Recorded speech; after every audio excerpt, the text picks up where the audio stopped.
Oi gente, tudo bom com vocês?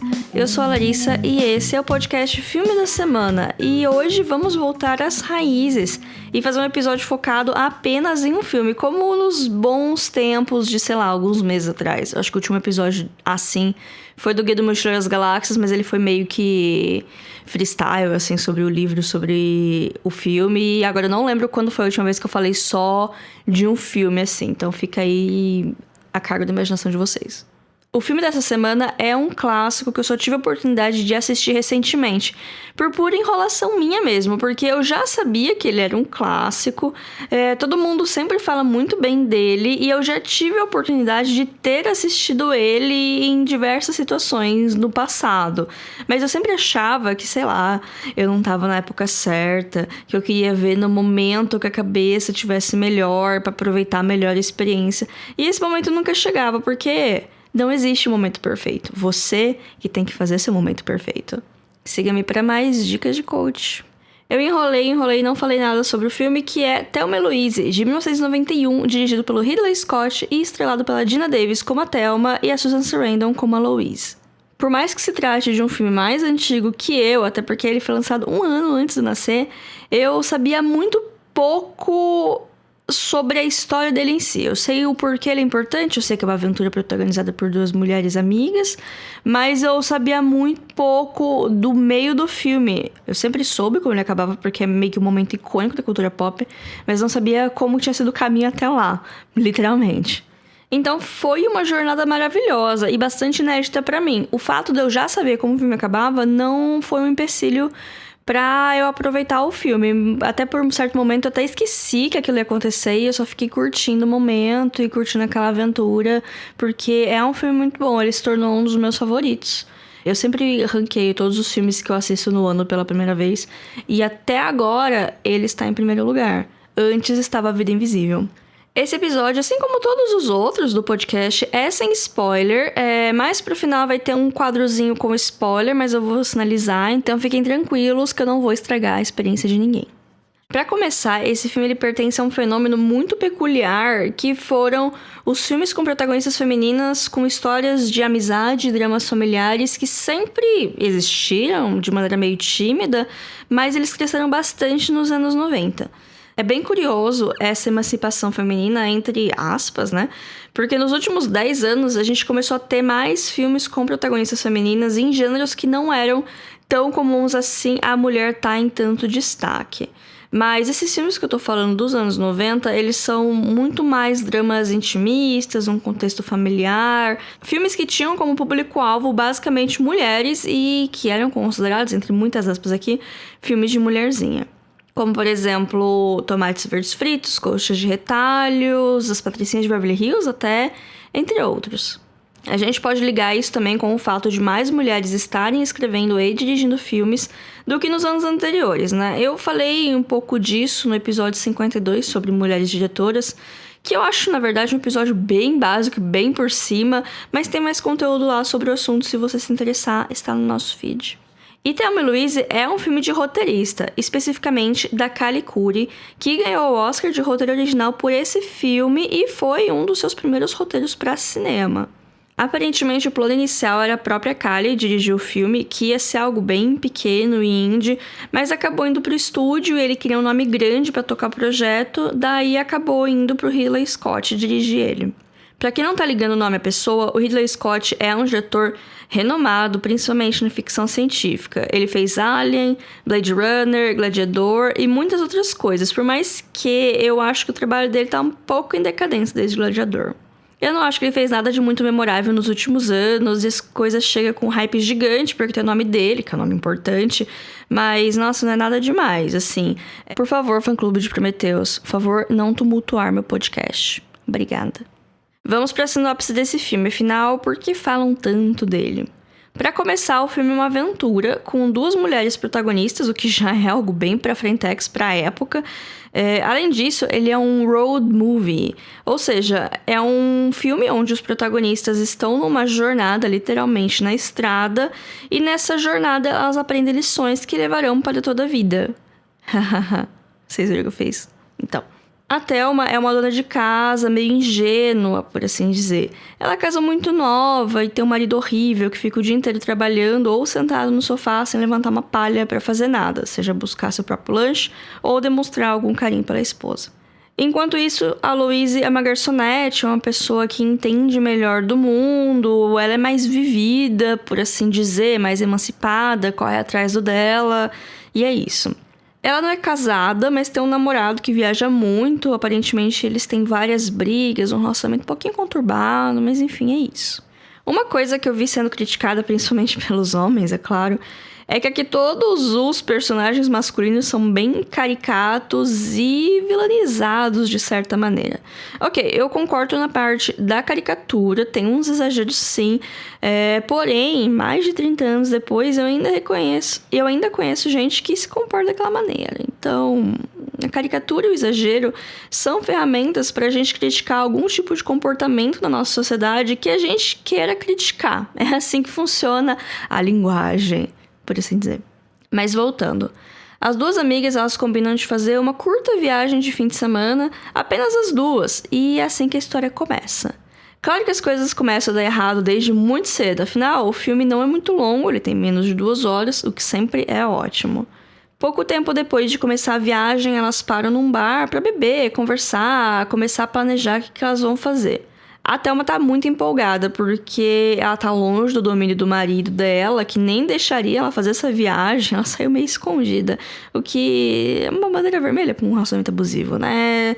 Meninas, e meninos também, se vocês precisam pedir permissão para seu cônjuge para fazer alguma coisa, sair, etc., esse é um problema, procurem ajuda.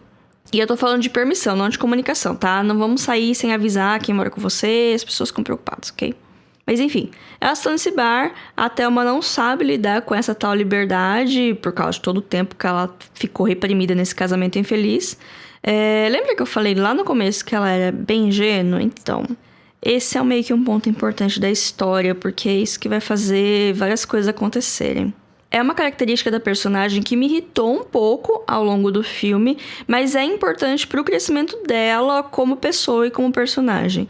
Das duas, ela é a que mais evolui na história. Os conflitos eles tendem a se iniciar pelas suas ações, então, tecnicamente, ela seria a protagonista se a gente olhar com esses olhos técnicos de roteiro.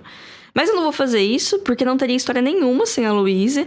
Se a Thelma que inicia os conflitos é a Louise que termina com eles, e até que eventualmente as duas se fortalecem e lidam melhor com tudo isso. Elas se complementam e é a amizade delas que torna a história incrível. Elas estão lá no bar, a Thelma começa a ficar bêbada bem rápido e começa a ficar de conversinha com o rapaz. Aqui eu tenho que botar um aviso de gatilho pra estupro, ou pra tentativa.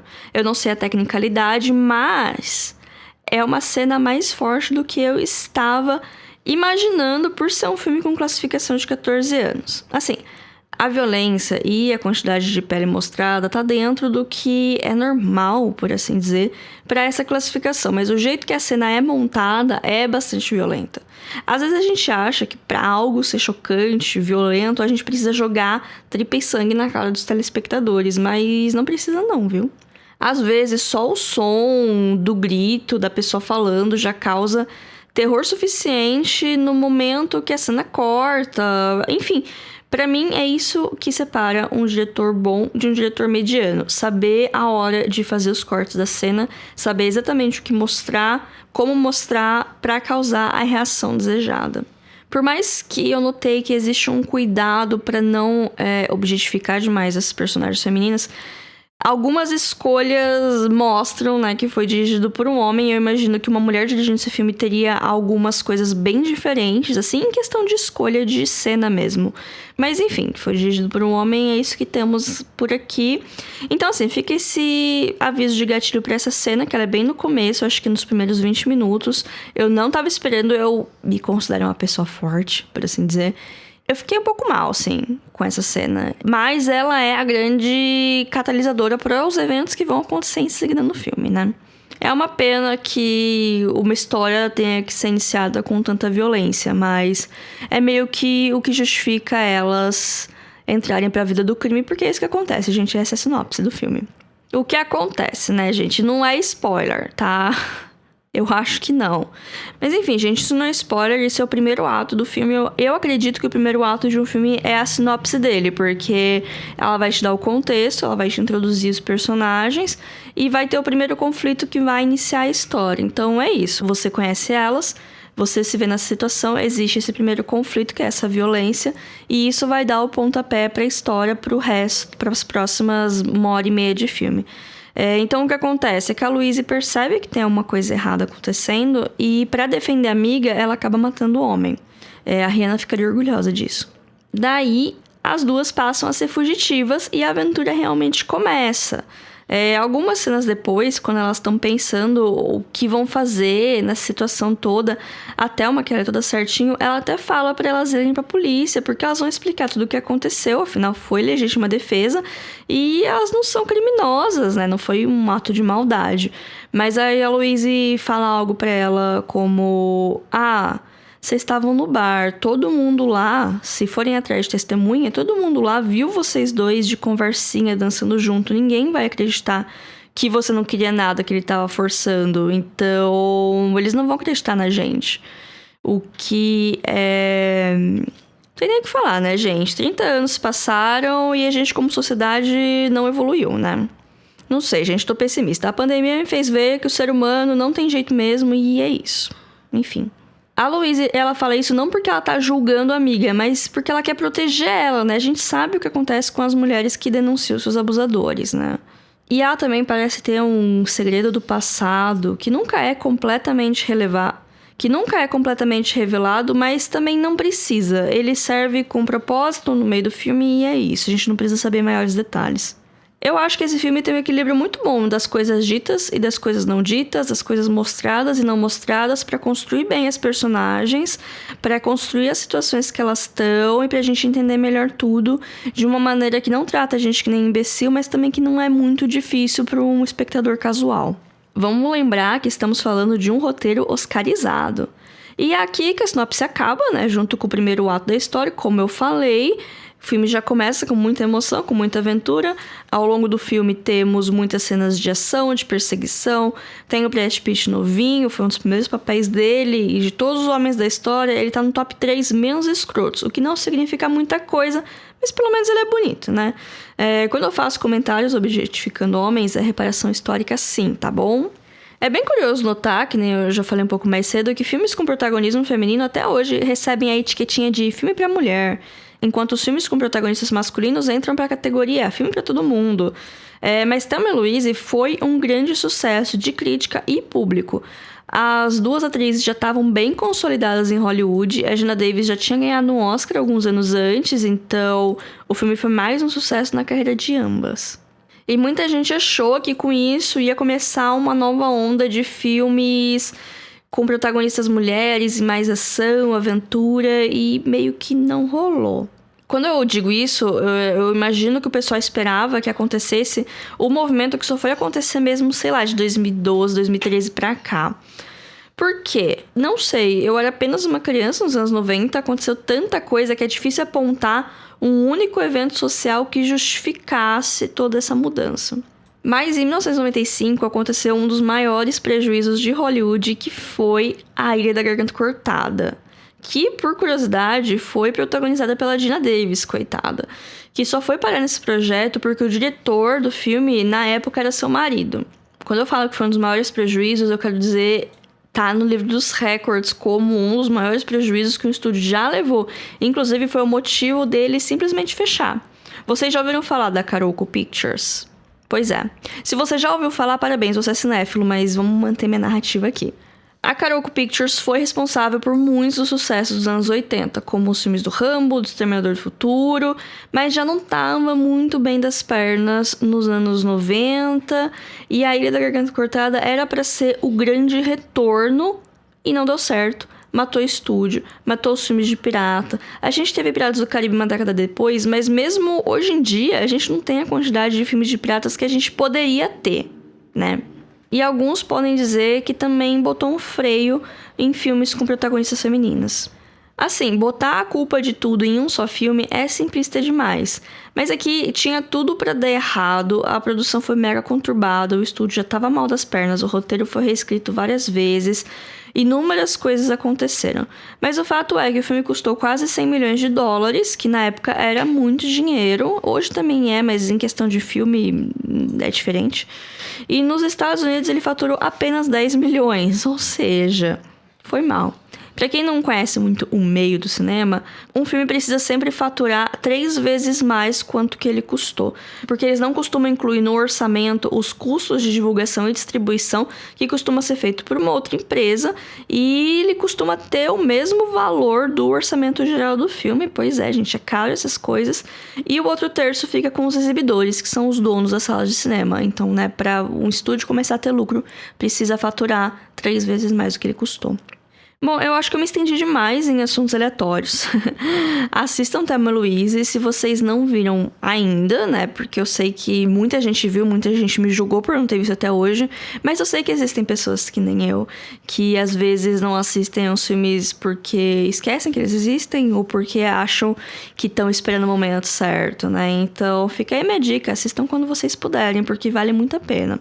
Além de ser um filme muito legal, ele é um clássico, ele é referência para muitas coisas, principalmente em filmes de amizade, viagens femininas, ele tá muito inserido na cultura pop, então sempre é legal conhecer suas fontes. Ele tá disponível no Telecine e no streaming da MGM, que fica dentro dos canais do Prime Video. E foi lá que eu vi, porque a Amazon tava em promo, então eu peguei um mês por R$7, acho. Eu contei mais ou menos no episódio passado sobre a Paramount, minha experiência com os canais. E no final, eu só assisti isso na MGM. Muita coisa que tinha lá eu já tinha visto, tinha muita coisa que eu queria ver, mas eu não tive tempo. E a vida é essa, gente. Acho que isso era tudo que eu tinha pra falar. Eu vou pra parte dos spoilers, mas vai ser bem curta também. Então, se você não viu o filme, é aqui que nos despedimos. Sigam a gente nas redes sociais, principalmente o Instagram, @filme.da.semana. Eu nem vou falar do Twitter porque ele tá abandonado. Fazer conteúdo pro Instagram tá me sugando bastante. Mas, se você não é das redes sociais e quer falar com a gente, temos o e-mail, podcastfilmedasemana@gmail.com, que também é uma chave Pix, caso alguém queira fazer uma doação e contribuir com o nosso trabalho. E até mais. Tchau, tchau.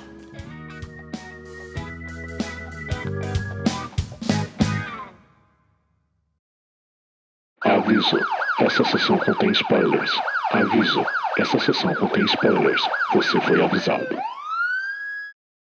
Olá, quem ainda está aqui, né? Muito bom, espero não estar falando sozinha. Eu só queria comentar uma parte que me incomodou um pouco, mas assim, foi um pouco, não foi muito. Que foi a parte do caminhoneiro. Não é um grande spoiler, mas eu tava com medo de falar antes e virem brigar comigo, né? A primeira vez que elas encontraram o caminhoneiro, eu fiquei, ok. A segunda eu fiquei, ai, nossa, de novo esse nojento. Aí daí, quando elas vão dar uma lição nele, eu já fiquei, lá, tão brincando com a sorte.